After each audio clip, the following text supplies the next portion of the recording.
کا ماں باپ کی خدمت بہر صورت اس پر لازم ہے، خواہ وہ خود کرے یا کسی اور کو خدمت کے لیے رکھے یا کسی کو معاوضہ دے کر رکھوائے، کوئی بھی صورت ہو، لیکن ماں باپ کی خدمت تو بہر صورت اولاد پر لازم ہے۔ اس لیے اللہ تعالیٰ نے سب سے پہلے فرمایا تم جو بھی خرچ کرو اپنے ماں باپ کے لیے کرو۔ اس کے بعد دوسرا درجہ ہے بالاقربین، رشتہ دار، اور اس کے بعد یتیم، اس کے بعد مسکین اور مسافر۔ اب یہ آیت پاک میں آپ دیکھ لیجئے دوست کا کہیں ذکر نہیں ملے گا۔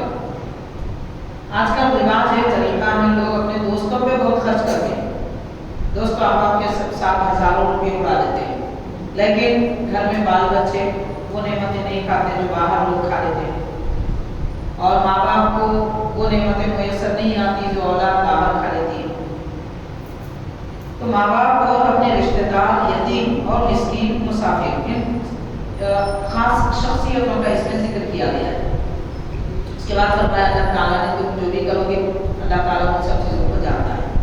دوسری آیت پاک میں رب تبارک و تعالیٰ یہ فرماتا ہے، ارشاد فرمایا کتب علیکم القتال وهو کرہ لکم، یہ ان لوگوں سے کہا جا رہا ہے کہ جن کو راہ خداوندی میں اپنی جان، اپنا مال خرچ کرنا دشوار گزرتا ہے، تو ان سے ارشاد فرما رہا ہے کہ اللہ کی راہ میں لڑنا تم پر فرض کر دیا گیا ہے، یعنی نماز جنازہ جیسے فرض کفایہ ہے۔ اللہ کی راہ میں دین کی سربلندی کے لیے اپنی قوت کا استعمال کرنا، لڑنے کا مطلب ضروری نہیں ہے کہ آپ کوئی بھی ہتھیار لے کے نکل جائیں، یہ ضروری نہیں ہے، قوت کا استعمال کرنا، قوت کا استعمال دین کی سربلندی کے لیے کرنا، کسی کو تکلیف دینے کے لیے، کسی کو مارنے کے لیے، کسی کو دھمکانے کے لیے نہیں۔ عام طور پر لفظ جہاد یا قتال کا لفظ آتا ہے تو لوگ یہ سمجھ لیتے ہیں کہ غلط فہمی ہے۔ رب نے ایمان والوں کو جو صلاحیت اور قوت دی ہے اس قوت کا مثبت انداز میں استعمال کرنے کا نام قتال ہے۔ کسی کو مارنے، دھمکانے، ڈرانے کا نام ہرگز قتال نہیں ہے۔ دوسرا ایک معنی یہ ہے کہ اپنا بچاؤ کرنے کا نام قتال ہے۔ ظاہر ہے کہ چھری بھی کاٹ لیتی ہے تو ہم اپنا بچاؤ کر لیتے ہیں، اب کوئی ہماری گردن پہ اگر چھری رکھ دے تو بچاؤ تو ضرور کریں گے، اس سے کون منع کرتا ہے؟ کہ کتے کو بھی پتھر مارے گا تو بھونکتا ہے، یعنی اس کو بھی معلوم ہے کہ مجھے اپنا بچاؤ کرنا ہے۔ پھر انسان کو اپنا بچاؤ کرنے، مسلمان کو اپنے بچاؤ کرنے سے روکنا، یہ تو کوئی عقل مندی کی بات نہیں ہے اور کوئی انصاف پسندی کی بات نہیں ہے۔ تو فرمایا جا رہا ہے کہ شاید تمہیں تکلیف ہو کہ اپنے قوت کا استعمال کریں گے، دولت کا استعمال کریں گے تو خرچ ہو جائے گی وغیرہ، تو اللہ تعالیٰ فرماتا ہے یہ تمہیں تکلیف گزر رہا ہوگا۔ اس کے بعد فرمایا وَعَسَىٰ أَن تَكْرَهُوا شَيْئًا وَهُوَ خَيْرٌ لَكُمْ، اے ایمان والو، اے میرے بندو، خالق کائنات فرماتا ہے میرے بندو ایسا ضرور ہوگا کہ تم کسی چیز کو پسند نہیں کرو گے لیکن وہی تمہارے لیے بہتر ہوگا، کسی بات کو تم پسند نہیں کرو گے وہی تمہارے لیے بہتر ہوگا۔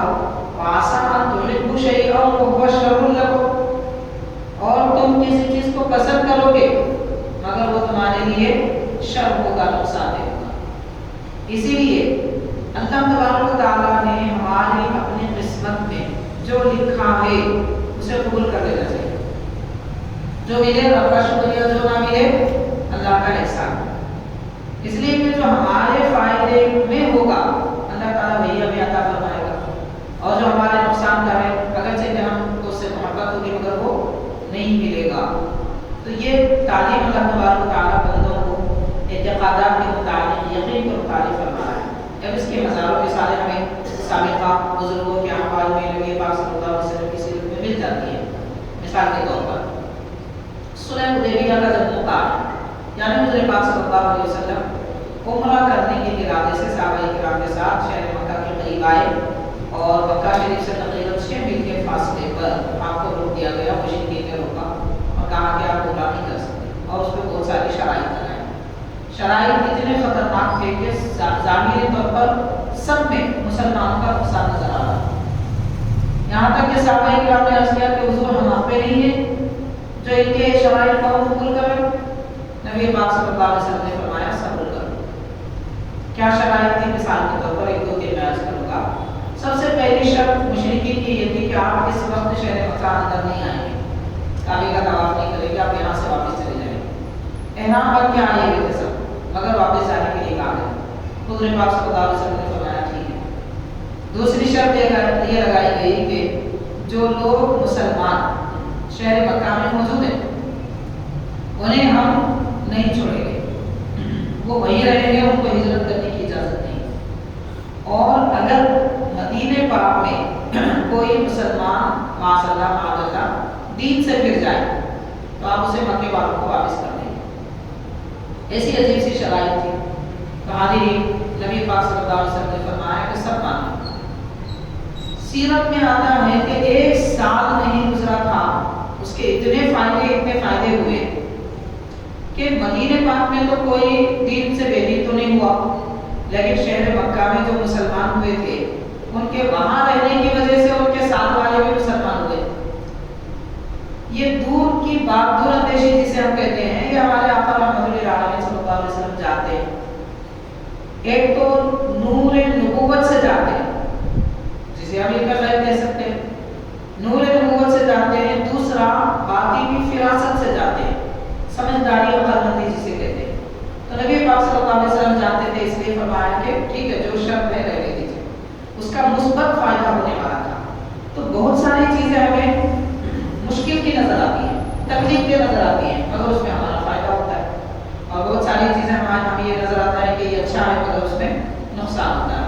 تو بہرحال شر اور خیر کا مالک اللہ تبارک و تعالیٰ ہے۔ اللہ تعالیٰ جس کو چاہے شر دے، جس کو چاہے خیر دے۔ بندے کا کام یہ ہے کہ وہ شر سے بچنے کی دعا کرے اور خیر پانے کی دعا کرے، یہ کام ہے اس کا۔ تو ارشاد فرمایا واللہ یعلم وانتم لا تعلمون، اے لوگوں تم جانتے ہو، اللہ تعالیٰ تم نہیں جانتے ہو، اللہ تعالیٰ جانتا ہے۔ یعنی اللہ تعالیٰ کو معلوم ہے کہ کس میں کیا فائدہ ہے اور کس میں کیا نقصان ہے۔ حضرت اس آیت پاک کی تفسیر میں صاحب تفسیر روح البیان علامہ اسماعیل حقی رحمۃ اللہ علیہ تو اہم باتیں ارشاد فرماتے ہیں کہ بہت ساری چیزیں ہمیں پسند ہوتی ہیں، لیکن آدمی کو پسند کی خاطر بہت سارے شرگیزیاں کرنے لگتا ہے، جبکہ اس پسند سے اسے کوئی فائدہ نہیں ہوتا۔ جیسا کہ ہم دنیا میں دیکھتے ہیں، میں اس زمانے کے دور کے لحاظ سے اگر کہوں، اس وقت عام طور پر یہ دیکھا جاتا ہے کہ یہ نوجوان لڑکے اور لڑکیاں اپنی پسند سے شادی کرنے کا رجحان ان کے پاس زیادہ ہے، اپنی پسند سے شادی کرنے کا رجحان زیادہ ہے۔ وہ ناتجربے کار ہے، انہیں اتنی بڑی عقل نہیں ہے جو ان کے ماں باپ کو ہے، ویسا تجربہ ان کے پاس نہیں ہے جو ان کے ماں باپ کو ہے، ان کے بڑوں کو ہے۔ زمانہ دیکھے ہوئے نہیں ہے، طبیعتوں سے واقف نہیں ہے، حالات کا سامنا انہوں نے نہیں کیا ہے، اس لیے ماں باپ یہ کہتے ہیں کہ بیٹا سوچ سمجھ کر کریں گے، دیکھیں گے، مگر یہ جلد بازی میں کچھ بھی گڑبڑ کر لیتے ہیں، لیکن اس کا نتیجہ بعد میں کیا نکلتا ہے؟ جو چیز ان کو پسند ہے وہ پسند آخر کار میں شر جیسی کی صورت میں آتی ہے۔ اب یہ تو سارا زمانہ جانتا ہے کہ کتنے ایسے نکاح ماں باپ کے اور بڑوں کی رضامندی کے ساتھ میں جو نکاح کیے گئے وہ خالی ہیں، اور جن لوگوں نے اپنی مرضی سے ماں باپ کی مخالفت میں کر لیا اس میں کئی فیصد ایسے ہیں کہ ٹوٹ چکے، یا پھر زندگی تو چل رہی ہے مگر بڑے افسوس اور ناپسندیدگی کے ساتھ چل رہی ہے۔ تو کبھی اپنی پسند کو یہ نہ سمجھے کہ اس میں میری بھلائی ہے۔ ہاں یہ دعا ضرور کرنا چاہیے کہ اللہ تعالیٰ مجھے یہ اگر میرے حق میں بہتر ہے تو یہ چیز مجھے عطا فرما، اگر اس سے مجھے شر ہے نقصان ہے تو وہ مجھے عطا نہ فرما۔ مومن کے لیے مومن ہمیشہ اللہ کے حوالے ہوتا ہے، اپنی طبیعت اپنی مرضی کے حوالے نہیں ہوتا، اللہ کے حوالے ہونا چاہیے۔ بندہ اللہ کے حوالے ہو جائے تو اللہ تعالیٰ اس کے لیے خیر پیدا فرمائے گا۔ بس ان چیزوں کو سامنے رکھتے ہوئے اب جو دو باتیں حضرت علامہ اسماعیل حقی رحمۃ اللہ علیہ فرما رہے ہیں وہ میں آپ کو بتاؤں گا۔ ارشاد فرماتے ہیں کہ مخلوق میں جو فساد پیدا ہوا ہے 6 چیزوں کی وجہ سے پیدا ہوا ہے، یعنی دنیا میں لوگ ایک دوسرے کو پسند نہیں کرتے، طبیعتوں میں اختلاف ہے، ایک دوسرے کی شکایت کرتے ہیں، اس کا مزاج اسے پسند نہیں آتا، اس کا مزاج اسے پسند نہیں آتا، یہ جو معاملات ہیں حتیٰ کہ یہ بھائی بہنوں میں بھی پایا جاتا ہے، گھر کے افراد میں بھی پایا جاتا ہے۔ ایک بات یہ یاد رکھنی چاہیے کہ کس کی کیا مرضی ہے، کس کا کیا کام ہے، ہم اس کی طرف توجہ نہ کریں، یہ کوشش کریں کہ میری مرضی میرے کام کی وجہ سے میرے ساتھ رہنے والے کو تکلیف نہ ہو۔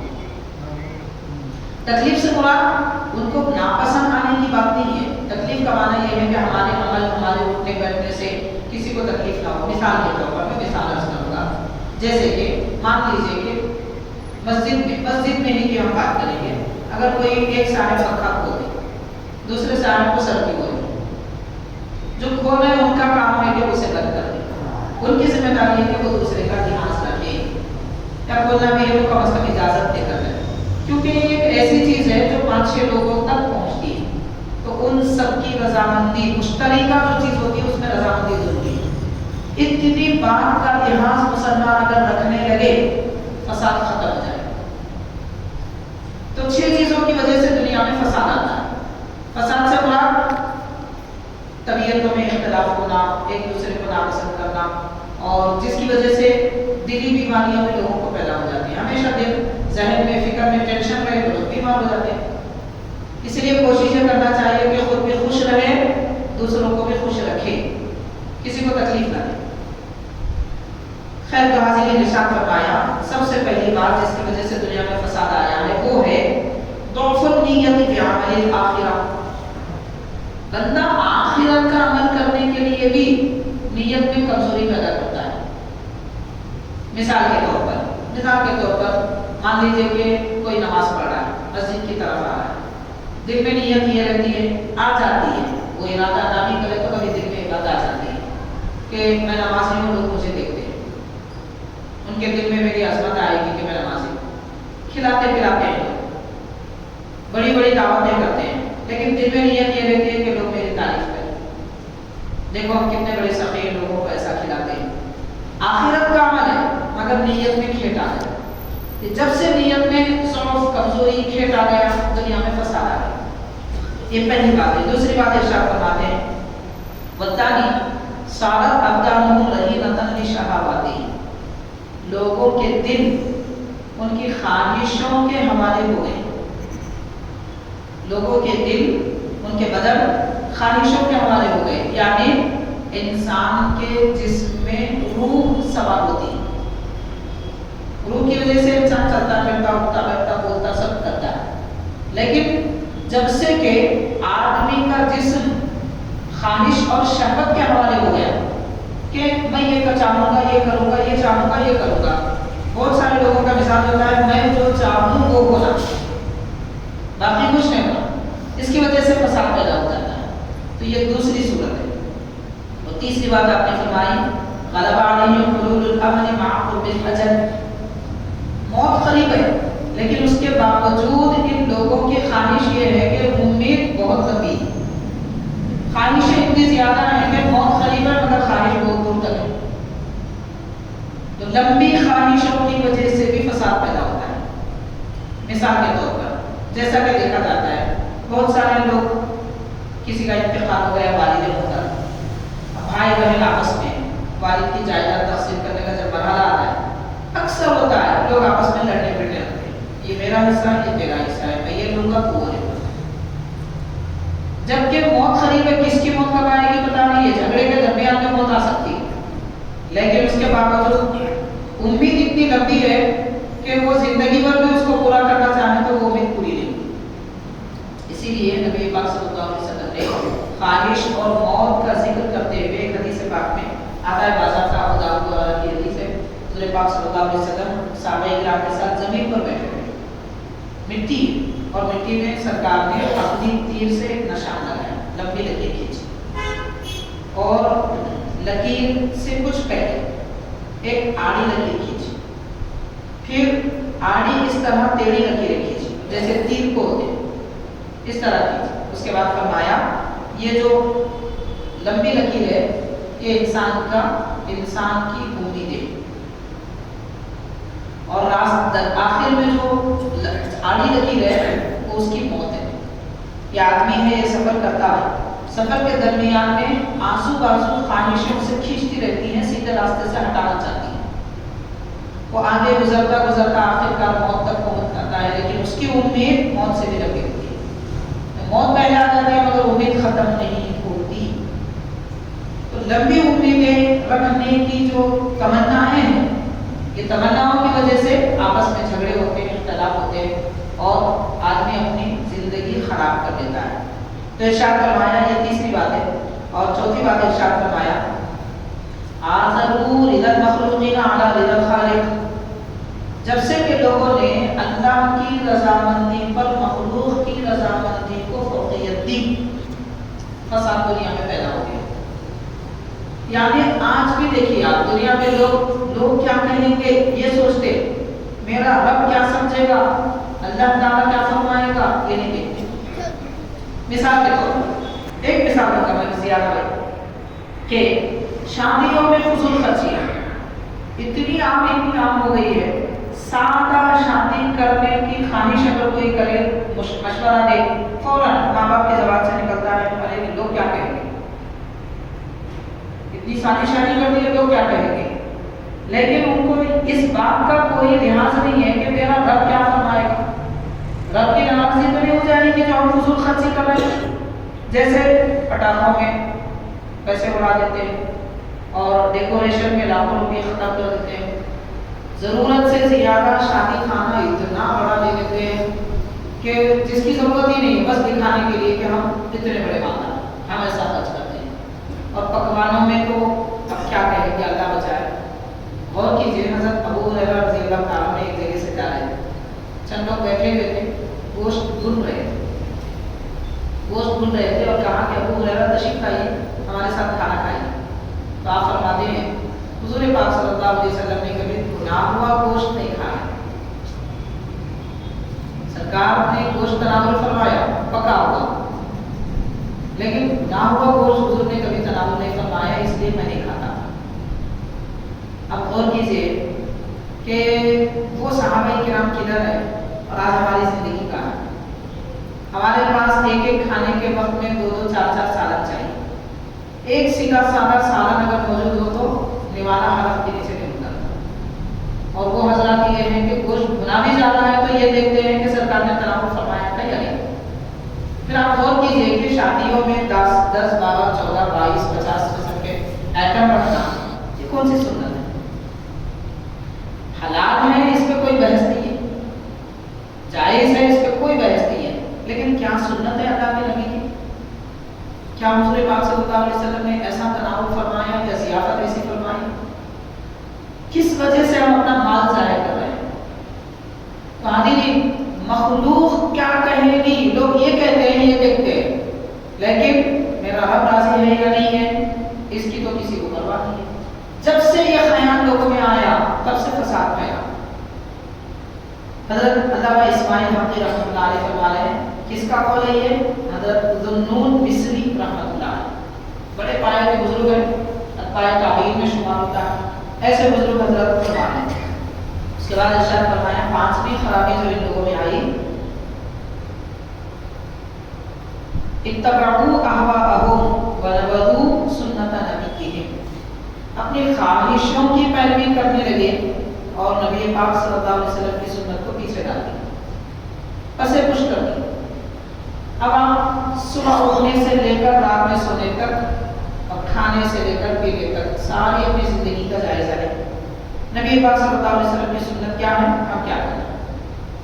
حاضرین، میں آپ کو اگر بتاؤں، ایک بڑی مشہور معتبر کتاب ہے خط القلوب، دنیا اسلام میں تصوف کے عنوان پر لکھی جانے والی دوسری کتاب، تیسری کتاب، پہلی کتاب اللمع ہے، دوسری کتاب رسالہ قشیریہ ہے، اور یہ اتنی قدیم کتاب تیسری کتاب خط القلوب۔ اس میں حضرت یہ بزرگ ارشاد فرماتے ہیں، سنت یہ ہے کہ نماز تہجد میں اٹھے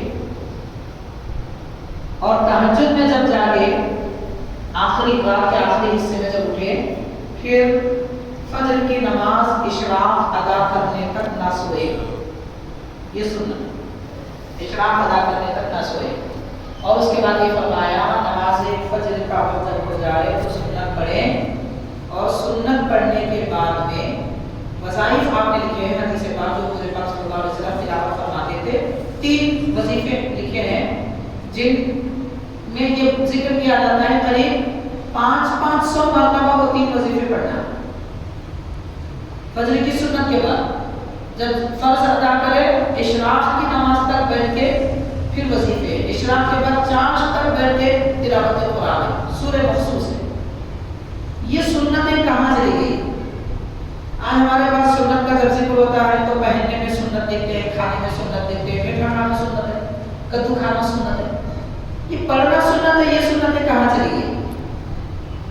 صبر کرنا بھی سنت ہے، اور خود بھوکے رہ کے دوسروں کو کھلانا بھی سنت ہے، کہ یہ سب سنتیں کہاں ہیں؟ تو فرماتے ہیں حضرت ذو النورسری رحمۃ اللہ، جب سے لوگوں نے اپنے خواہشوں کی پیروی کی اور سنتوں کو چھوڑ دیا، تب سے دنیا میں فساد آ گیا۔ اور حاضرین، چھٹی بات آپ ارشاد فرماتے ہیں جعلوا قلیل صداق السلف حجۃ انفسهم ودفنوا کثیر مناقبهم، یہ اس دور میں بڑی اہمیت والی بات ہے۔ آج کل دیکھا جاتا ہے کہ لوگ، افسوس کی بات ہے، خود کا کوئی ٹھکانہ نہیں ہے، خود کا کوئی مقام نہیں، اپنی اپنی مزاج، طبیعت، عبادت وغیرہ کسی بھی لحاظ سے ہم دیکھیں، ہم کتنے اللہ کی عبادت کرتے ہیں جو ہم اپنے آپ کو بہت اچھے سمجھتے ہیں۔ یہ 1400 سال کے بعد رہنے والا مسلمان 1400 سال پہلے کے مسلمانوں پر انگلی اٹھا۔ حضرت ذو النورسری رحمۃ اللہ علیہ یہ فرما رہے ہیں کہ لوگوں نے اپنے سلف یعنی پہلے گزرے ہوئے بزرگان دین سے جو چھوٹی سی باتوں میں کچھ اونچ نیچ ہو گئی، اسے ہم خلاف اولا کہہ سکتے ہیں، ایسا عمل ہے جس کو خلاف اولا کہیں۔ سمجھنے کے لیے عرض کروں گا کہ لغزش، ورنہ یہ لغزش کا لفظ بھی وہاں نہیں بولا جاتا، نہیں بولنا چاہیے بزرگوں کے بارے میں، لیکن سمجھنے کے لیے عرض کر رہا ہوں خلاف اولا، جس کو ہم لغزش کے نام سے سمجھ سکتے ہیں جبکہ وہ لغزش نہیں ہے، تو اپنے بزرگوں کی چھوٹی موٹی باتوں پر ذکر کر رہے ہیں، ان پر تان کر رہے ہیں، اعتراض کر رہے ہیں، اور خود ہیں کہ ان کی جو بڑی بڑی مرتبتیں فضیلتیں تھیں ان فضیلتوں کو بھول گئے۔ یعنی سابقہ زمانے کے بزرگوں کے لوگوں کے نیک اعمال، ان کی عبادتیں، ان کی پرہیزگاریاں، ان کا تقویٰ، ان کی فضیلتیں، یہ سب بھول گئے۔ ان کو یاد رہا، بعد والوں کو تو بس اتنا یاد رہا کہ انہوں نے وہ غلطی کی تھی، انہوں نے یہ غلطی کی، انہوں نے یہ غلطی کی تھی، انہوں نے یہ غلطی کی۔ جب سے یہ فساد، یہ خیال لوگوں کے دل میں آیا، حضرت ذو النورسری رحمۃ اللہ علیہ فرماتے ہیں دنیا میں فساد پھیل گیا۔ تو اب اگر اس دنیا کو مسلمان فساد سے بچانا چاہتے ہیں، یہ 6 باتوں پر عمل کریں، بس ان 6 باتوں پر عمل کر لیں گے، اس کے خلاف کریں گے، چونکہ اس کی برائیاں ہیں، تو برائیوں کو ترک کریں گے تو ماشاءاللہ پھر وہی دور جو اکابر کا، بزرگوں کا، پرانے حضرات کا تھا، وہ دور پر کیا جائے گا۔ حضرت کرام، یہ ایک بات ہے۔ دوسری بات کہ خواہشیں کیسی ہوتی ہیں لوگوں کی، اور بہت ساری چیزیں جو انہیں پسند ہوتی ہیں، ناپسند ہوتی ہیں، کس پسند میں فائدہ ہوتا ہے، کس ناپسند میں فائدہ ہوتا ہے، اس سے متعلق ایک واقعہ حضرت بیان فرماتے ہیں علامہ اسماعیل حقی رحمۃ اللہ علیہ، حضرت ابراہیم الخواص رحمۃ اللہ علیہ، بڑے صوفی بزرگ ہیں۔ آپ فرماتے ہیں کہ ایک مرتبہ میں جنگل بیابان وغیرہ میں ریاستوں کے درمیان میں جا رہا تھا، بھوکا پیاسا تھا، ایک مقام پر انار گرا ہوا، اٹھا لیا میں نے، انار اٹھا لیا اور اسے کھول کر دیکھا، تھوڑا سا چکھا تو بڑا کڑوا نظر آیا، میں نے پھینک دیا، لیکن میرا دل چاہتا تھا کہ میں کچھ اور کھاؤں، اور آگے گزرا، جاتا ہی رہا تھا کہ ایک آدمی کو میں نے راستے میں گرا ہوا پایا، اور وہ اس حالت میں ہے کہ اس کے اطراف میں مچھر مکھیاں پورے بدن کو گھیر دی، اس آدمی کے بدن پر۔ میں جب قریب سے گزرا تو اس آدمی نے کہا، میں نے کہا السلام علیکم، سلام کیا اس کو، تو اس آدمی نے اپنی زبان سے کہا وعلیکم السلام یا ابراہیم، نام لے کر کہتے ہیں۔ حضرت ابراہیم خواص رحمۃ اللہ علیہ فرماتے ہیں میں نے آج تک اس سے ملاقات نہیں کی، میں جانتا نہیں تھا، پہچانتا نہیں تھا، یہ مجھے کیسے پہچانا؟ میں نے پوچھا کیا تو مجھے پہچانتا ہے؟ تو کیا کہا انہوں نے کہا جس کو اللہ کا عرفان ہو، خالق کو جو پہچانتا ہے، کیا وہ مخلوق سے بے خبر ہوگا؟ میں رب کو جانتا ہوں تو آپ کو کیسے نہیں جانتا؟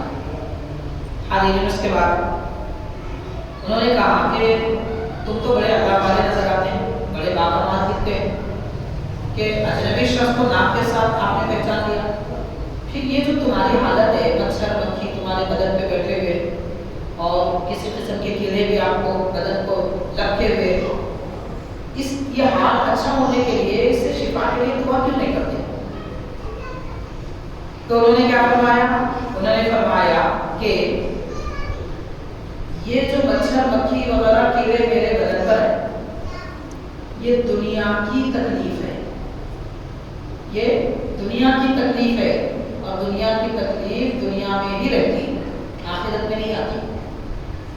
لیکن اے ابراہیم خواص، آپ کے دل میں انار کھانے کی جو خواہش آئی وہ خواہش آخرت کی تکلیف ہے، وہ خواہش آخرت کی تکلیف ہے۔ آپ دعا کرو کہ آپ کی تکلیف دور ہو، میری تکلیف تو دور ہونے والی ہی ہے، میں جب مروں گا دنیا سے جاؤں گا وہ تکلیف ختم ہو جائے گی، لیکن ایک خواہش کی وجہ سے جو تکلیف آپ کو آخرت میں ہونے والی ہے اس سے بچنے کی دعا کرو۔ تو غور کیجیے کہ بہت ساری چیزوں کو ہم پسند کرتے ہیں وہ مگر ہمارے حق میں بہتر نہیں ہوتی، اور بہت ساری چیزوں کو ناپسند کرتے ہیں مگر وہ ہمارے حق میں بہتر ہوتی ہے۔ جیسے حضرت ابراہیم خواص رحمۃ اللہ علیہ کو اولاد کی خواہش ہوئی تو یہ بزرگ نے فرمایا کہ وہ آپ کی آخرت کے لیے نقصان دہ ہے، اور انہوں نے کہا کہ آپ کے لیے یہ کیڑے نقصان دہ ہے، تو انہوں نے کہا یہ ظاہری طور پر ہے، آخرت میں مجھے ان سے فائدہ ہونے والا ہے۔ تو بہرحال ساری بات کا خلاصہ یہ ہے، قرآن مجید ہمیں تعلیم یہ دیتا ہے کہ لوگوں ہر حال میں بندہ اللہ کے حوالے ہو جائے، خالق کائنات کے حوالے ہو جائے، بس ہماری زندگی، ہماری کمائی، ہمارا اپنا کچھ نہیں، جو ہے رب کی عطا سے۔ ہاں مصیبت ہے، دعا کر لیں، یقیناً اللہ تعالیٰ کا عادل، لیکن اندیشوں کی وجہ سے دنیا میں ایسے کام کر بیٹھنا کہ آخرت تباہ ہو جائے، خراب ہو جائے، یہ عقلمند مسلمانوں کا کام نہیں ہے۔ بہرحال ان دو آیتوں سے ایمان والوں کو یہ سبق دیا جا رہا ہے۔ اللہ تعالیٰ سے دعا ہے پروردگار نے جو کہا سنا پڑھا اس پر عمل کرنے کی توفیق عطا فرما، مجھے بزرگوں کے احوال قرآن مجید کی آیتیں ہم نے پڑھی ہیں، سنی ہیں، مدائن کا فیض ہمیں عطا فرما، ہمارے ظاہر و باطن کو نورانیت عطا فرما۔ صلی اللہ علیہ وسلم علی خیر خلقہ سیدنا محمد وعلی